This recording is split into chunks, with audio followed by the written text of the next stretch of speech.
Hi there everyone, it's Andy here, the Tai Chi guy. So we're continuing in the second section of the Yang style long form, which we're adapting to be done in a small space. Now we come into the part of the form where we come to the cross steps and repulse monkeys, and this presents a particular challenge to keep in one space, because in Tai Chi what you want is the moves as they are to be done in a way that conveys the Chi in the way that it is designed to have been done in the first place. In the case of the first set of moves, I'll show you facing you, although when we do it we'll be facing to the side. The first set of moves, the cross steps, involves walking forwards in a linear fashion while the arms are turned in a circle to finally advance forwards to this position here. Now, the essence of this move comes from the martial art of Bagua, and Bagua turns and walks around a circle, and it's all about walking around your opponent, confusing them with your skill of moving a circle. I'm not going to start getting into it, but we have to keep the essence of that move within what we're doing, and if we're staying in one place we're not actually travelling, so it's going to be less than ideal, although I do know how to do it, and if you stick with me I'll show you. But you have to bear in mind that this isn't absolutely the way it was designed to be in the first place, but we are going to endeavour to keep the Chi moving in the way that it's supposed to be. So I'll show you first of all from the side how it's normally done in the class, because this will be useful for people who have a little bit more space, or as a teaching aid for people after this coronavirus epidemic. So if I'm coming from the half single whip, I'll be moving forwards. I'll show you all of these movements in detail as we go through them, and of course if this is after the epidemic you'll be learning them in the classes. Stepping forwards twice through the cross steps, then a full step forwards to the move called punch under the elbow. Now, if we're going to keep this in one space, this is what we're going to do, and I'll show you how to do it in a second. We change in the corners, lifting the knee in front. We bring the heel down and we slip that foot back. You must bring the hands into the other corner, lifting, changing again, bring that foot back. It's quite similar, but the feeling of it is quite different, because you're not directly bringing the energy forwards, you're turning the circles. So this is the beginning of what we're going to do. From your half single whip, facing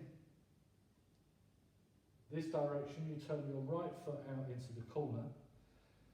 All of the weight comes into that foot, so the knee must be bent safely over the toe, don't let the joint collapse. Sink into a cat stance, so your hips and shoulders are facing forwards, and in a straight line that left foot can escape past the right heel. You raise the hook of the single whip 90 degrees to the side, rolling the elbow underneath, the fingertips all lightly touching. It is important not to be indistinct with the shape of your fingers. They really should all touch, otherwise you're not forming a hollow in the centre of the palm that should be there. Sweeping the left arm in an arc across the body, that's where we finished at the end of this move. Now, the first thing you do is you throw the fingers of your right hand up into the top right corner, and the hand flattens, so everything's in a straight line but up here, and you lift it up so your fingertips is going to be as high as your eyes, and this forearm should be at 45 degrees with the elbow relaxed down. As you do that, this brings your waist from the corner to the front. Then to bring your waist back to the corner again, you take the left hand, which was under your armpit, shooting through the gap underneath while keeping your right hand above. Now, while I'm explaining all this, you're going to be standing on one leg all the time. I'm used to it, which is fine, but if you're doing the video, just stand with your feet nice and easy and learn this hand bit first of all, and then you can do it in the more challenging styles, because we don't want to overtire your knee, your hip or your ankle joint while you're standing here, because you're likely to be repeating it a few times. So you can stand here with your feet parallel, throw that hand up into the corner, then shoot the left hand through. At the end of that move, one hand should be above the other, and this we call holding the pane of glass.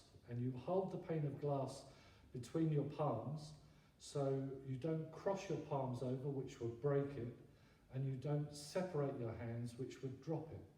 When we move, there's a little movement of the hands, but they stay one above the other, like this, not separating and not crossing. So if I were facing here, I come to this move, I slide one hand down and one hand up, as if I'm cleaning that glass. And when you move your hands up and down, you can see my wrists are very fluid, so my fingers trail behind. So this right hand, the fingers are trailing behind when it comes up, and at the top I sink the elbow down, which flicks the fingers up, and then slide them down, and at the bottom I relax the wrist down and lift up, so you get this cleaning action, which happens with both hands at the same time when they're changing. So,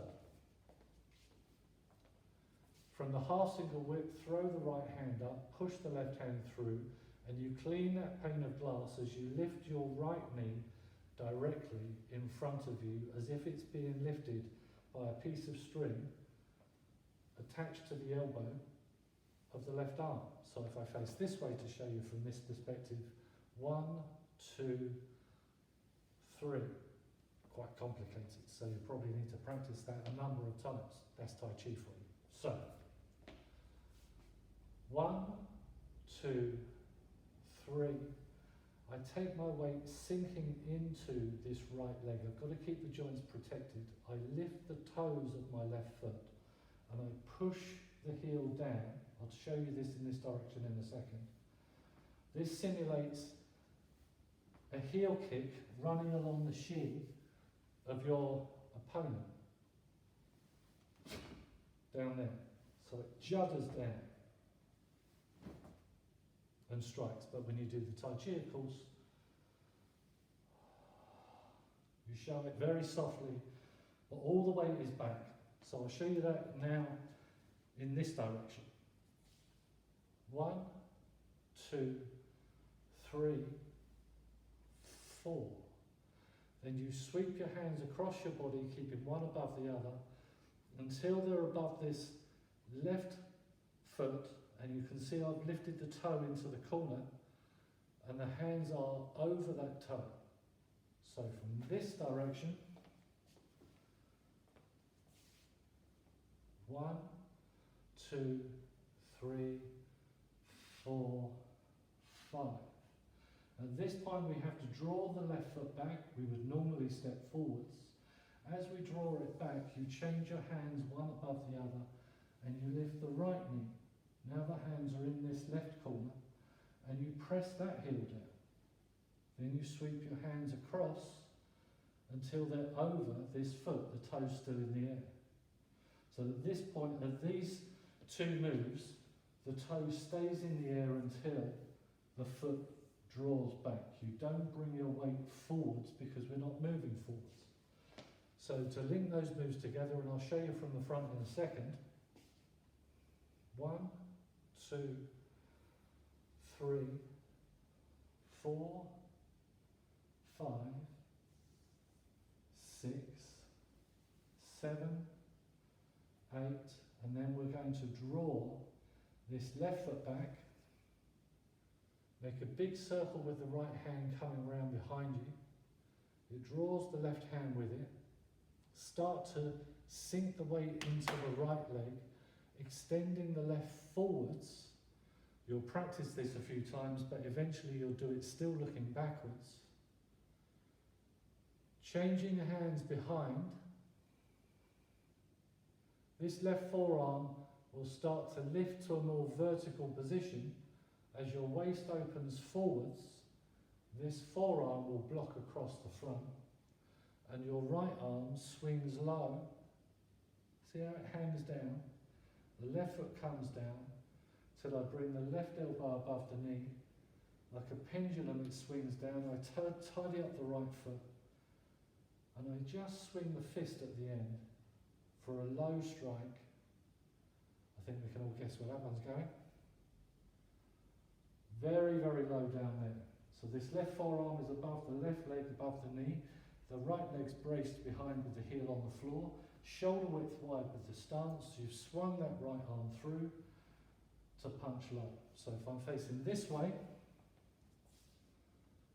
1, 2, 3, 4, 5, 6, 7, 8, 9, 10, 11, 12. There. Cross steps up to punch under the elbow, and we'll do the next one on repulse monkey. Have fun with that. I know it's a very complicated little sequence to go through, but just try it in little pieces, piece it all together, get yourself up to the point where you can flow through it, slower than this of course, in an unbroken way, and link it onto the form as we've done it. So, have fun with that, stay well everyone, see you next time.